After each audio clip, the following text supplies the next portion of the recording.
Samedi 21 juin 2014, cette semaine dans le grand show de l'info, Felipe VI, nouveau roi d'Espagne. Ce dernier est donc devenu roi d'Espagne suite à l'abdication de son père, son portrait dans un instant.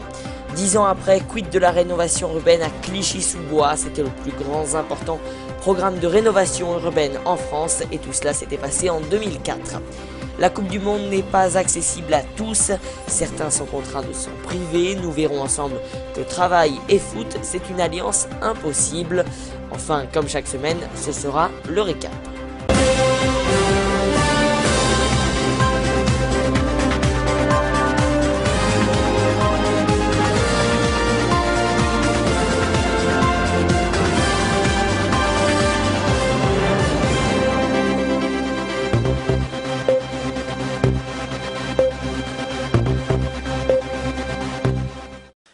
Bonjour à tous et bienvenue dans le grand show de l'info. Successeur annoncé, Felipe de Bourbon est devenu roi d'Espagne suite à la signature de l'abdication de son père, Juan Carlos. Le nouveau monarque a prêté serment jeudi lors d'une cérémonie. Moderne et discret, il porte la lourde tâche de redorer l'image de la monarchie, discréditée après une série de scandales. Du haut du balcon du palais royal de Madrid, le nouveau roi d'Espagne et sa famille saluent la foule qui les acclame. Un peu plus tôt dans la matinée, dans ce même palais, Juan Carlos, fatigué, passait le relais à son fils. Felipe VI, rasé pour l'occasion, incarne la modernité de la monarchie espagnole. Juan Carlos lui remet la ceinture de soie rouge de capitaine des armées devant une famille royale presque au complet. Il manque Cristina, deuxième sœur, impliquée dans des scandales financiers. Felipe VI, accompagné de sa femme Laetitia et de ses deux filles qui se dirigent ensuite vers le Parlement. Moment clé de cette journée, il prête serment devant l'Assemblée espagnole et prononce son premier discours de roi en commençant par rendre hommage à son père. Un règne exceptionnel qui fait aujourd'hui partie de notre histoire avec un patrimoine politique extraordinaire. Felipe VI revient ensuite sur un dossier brûlant, l'unité de l'Espagne. Dans ce cadre d'espoir, je veux réaffirmer en tant que roi ma foi dans l'unité de l'Espagne, l'idée que la couronne est le symbole de cette unité. Une unité qui ne veut pas dire uniformité depuis qu'en 1978, la Constitution a reconnu notre diversité. Pas de messe ni d'invités étrangers, la cérémonie est sobre, le nouveau roi va devoir maintenant s'atteler à sa lourde tâche, rajeunir une monarchie contestée et préserver une unité nationale menacée par le séparatisme catalan. Ce rôle de roi d'Espagne est un rôle taillé sur mesure pour Felipe de Bourbon. Depuis sa naissance le 30 janvier 68, il a suivi sans faille la trajectoire tracée pour lui. À tout juste 9 ans, le prince des Asturies prononce son premier discours devant le Parlement. Il est alors officiellement l'héritier de la couronne et comme le veut la tradition des monarques, il se tourne vers une formation supérieure militaire. Le fils du roi se barde ensuite de diplômes dont un master avec la prestigieuse université de Georgetown à Washington. Felipe VI, premier roi d'Espagne avec un diplôme universitaire ou encore ancien athlète olympique. Il est longtemps considéré comme l'héritier le plus convoité, mais cela prend fin en mai 2004 après un mariage fastueux suivi par plus d'1 milliard de téléspectateurs. L'heureux élu et future reine est une roturière divorcée, ex-journaliste vedette avec qui il aura 2 enfants. Elle ne fait pas au départ l'unanimité, mais grâce à elle, il cultive un peu plus son image de modernité. Ensemble, ils vont devoir convaincre et le défi de Felipe VI est immense, redorer l'image d'une maison royale éclaboussée par les scandales à répétition, et ce dans un pays où la popularité de la monarchie n'a jamais été aussi basse. En 2004, le plus important programme de rénovation urbaine en France était programmé dans les banlieues de Clichy-sous-Bois et Montfermeil, là où en 2005 éclataient les prémices de la révolte des banlieues. Nous nous sommes rendus à Clichy-sous-Bois pour voir 10 ans plus tard où en était ce programme et voir si la réhabilitation de l'habitat a-t-elle réellement transformé le cadre vie des habitants et a réglé également tous ces problèmes. On voit cela tout de suite dans ce reportage. Derrière ce bâtiment-là, il y avait le bâtiment 3, c'était le grand étage de 10 étages. Il y avait un peu plus loin là-bas aussi le bâtiment 1. Sur sa nouvelle terrasse, Sandrine de Jésus ne peut que constater les immenses transformations que son quartier a connues en moins de 10 ans. Elle qui a vu en 2005 éclater sous ses fenêtres les plus violentes émeutes françaises, s'estime bien lotie aujourd'hui. À un moment donné, faut qu'il bien qu'il fasse quelque chose. Laisser des gens comme ça à l'abandon.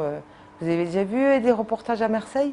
Comme ils sont vraiment à l'abandon, ces gens-là. Je me dis, ouf, à côté, je suis une reine. Depuis 3 ans, elle vit avec son mari et ses 3 enfants dans ce confortable 4 pièces de 96 mètres carrés qu'elle ne quitterait pour rien au monde. Enfin, je pourrais respirer dans la propreté parce que où j'habitais avant, c'était catastrophique. Il y avait beaucoup de cafards, ça fait un autre visage des bosquets. Moi, je pense que ça fait beaucoup mieux. Puis même, comme je vous ai dit, à l'avenue Paul Cézanne, ils ont mis des jeux pour les enfants aussi. C'est plus agréable. C'est pas comme avant. Avant, les enfants, ils se traînaient un peu partout, ils jouaient avec n'importe quoi. C'est pas la même chose. De petites résidences entretenues avec des accès fermés et des espaces verts en cours de création, on est bien loin des immenses barres d'immeubles délabrés qui constituaient les tristement célèbres quartiers des Bosquets et de la Forestière sur le plateau de Clichy-sous-Bois-Montfermeil.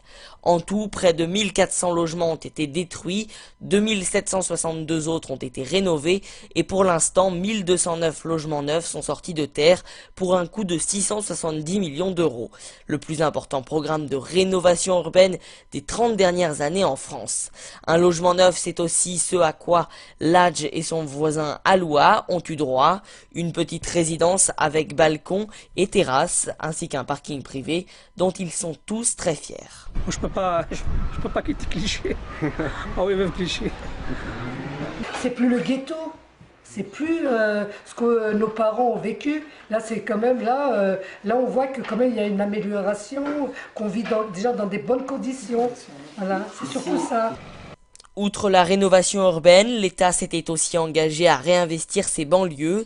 Un commissariat flambant neuf a vu le jour, tout comme une maison des services. Les commerces se sont également installés et en février dernier, une agence Pôle emploi a été inaugurée dans la ville de Clichy qui affiche un taux record de chômage de 22% car la rénovation de l'habitat n'a pas résolu tous les problèmes. La ville reste l'une des plus pauvres du département. La mixité urbaine promise lors de cette rénovation tarde à venir et les habitudes de ses anciens habitants sont parfois difficiles à perdre. Pour certains, les habitudes restent parce qu'on voit toujours les jets de sacs par la fenêtre. C'est un travail de tout le monde. Il faut que tout le monde y participe. Moi, je suis là pour essayer de sensibiliser les locataires. Autre problème crucial pour ces deux villes situées à seulement 17 km de la capitale, la mauvaise dessert des transports publics. Pour le maire de Clichy, c'est l'un des obstacles majeurs au développement économique de sa ville. Ce qui manque encore cruellement, c'est le désenclavement avec l'arrivée d'un tramway. Parce que, on l'a dit il y a 10 ans, ce projet ne sera pleinement une réussite que si on désenclave le territoire de Clichy-sous-Bois et de Montfermeil.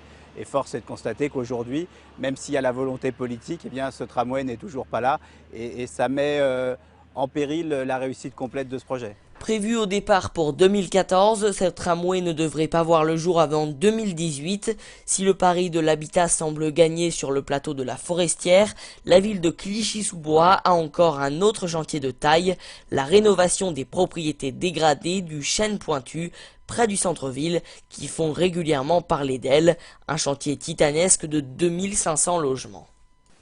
La Coupe du Monde n'est pas accessible pour tout le monde. Certains sont contraints de s'en priver et pour cause, les passionnés du ballon rond ne peuvent pas toujours aménager les horaires de leur travail. Rencontre avec un livreur de pizza et un chauffeur VTC.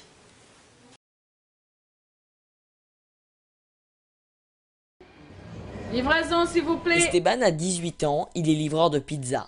Ce soir, pour regarder le match, il aurait aimé être avec ses amis, mais il doit travailler.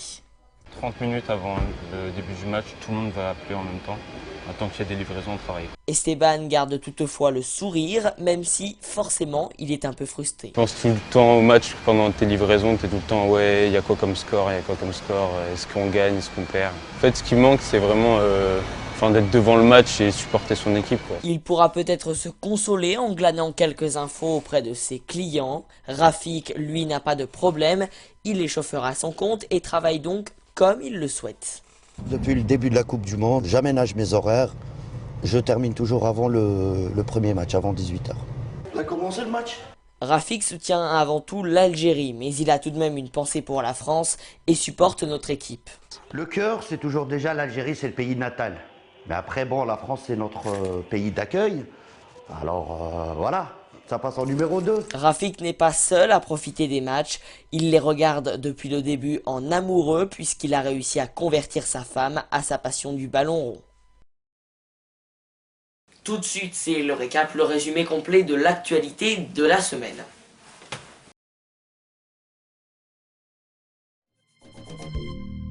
Premières épreuves du bac et déjà première polémique. Des fuites de sujets ont peut-être été commises via Twitter après le début des écrits de philo. Fuites qui ont pu arriver aux oreilles des candidats retardataires à cause de la grève de la SNCF. Au ministère de l'Éducation, on minimise. Pas question d'annuler l'épreuve. La gendarmerie a tout de même été saisie. Elle devra également se pencher sur d'autres soupçons de fuite, cette fois dès dimanche soir, sur les sujets de la filière économique et sociale. Un poste frontière entre l'Irak et la Syrie pris par des rebelles syriens. Ils seraient fidèles à l'armée syrienne libre et au front Al-Nosra, selon des officiers irakiens. Bagdad accuse l'Arabie saoudite de financer les groupes insurgés. La réforme ferroviaire devant l'Assemblée nationale. Au 8e jour de la grève à la SNCF, les députés examinent le projet de loi. Le texte prévoit de réunir la SNCF et Réseau Ferré de France pour préparer l'arrivée de la concurrence. Le trafic des trains et TER reste perturbé mercredi, avec cependant une amélioration notable. Le conflit à la SNCF s'étiole au 9e jour de grève. Le patron de la CGT, Thierry Lepan, a parlé d'avancée à l'Assemblée, où l'examen du projet de réforme ferroviaire doit s'achever dans la soirée, et les conducteurs de Toulouse ont voté la reprise du travail vendredi. Plusieurs milliers de salariés ont néanmoins défilé à Paris pour soutenir un mouvement qui faiblit mais que Sudrail appelle à poursuivre. En 2017, plus personne ne paiera chez son médecin. La ministre Marisol Touraine a confirmé la généralisation du tiers payant en présentant les grandes lignes de sa future loi santé. Elle propose aussi d'instaurer des actions de groupe pour les victimes de dommages médicaux ou un logo sur la qualité nutritionnelle des aliments industriels. Le projet de loi doit être examiné à l'Assemblée début 2015. Le Premier ministre irakien critiqué de toutes parts. Le chiite Nouri al-Maliki a été mis en cause notamment par les États-Unis pour sa politique de division religieuse, alors que les insurgés sunnites occupent une partie du pays. L'armée a toutefois repris le contrôle de la plus grande raffinerie d'Irak et les peshmergas kurdes se préparent aussi à affronter les insurgés. Une grève chasse l'autre.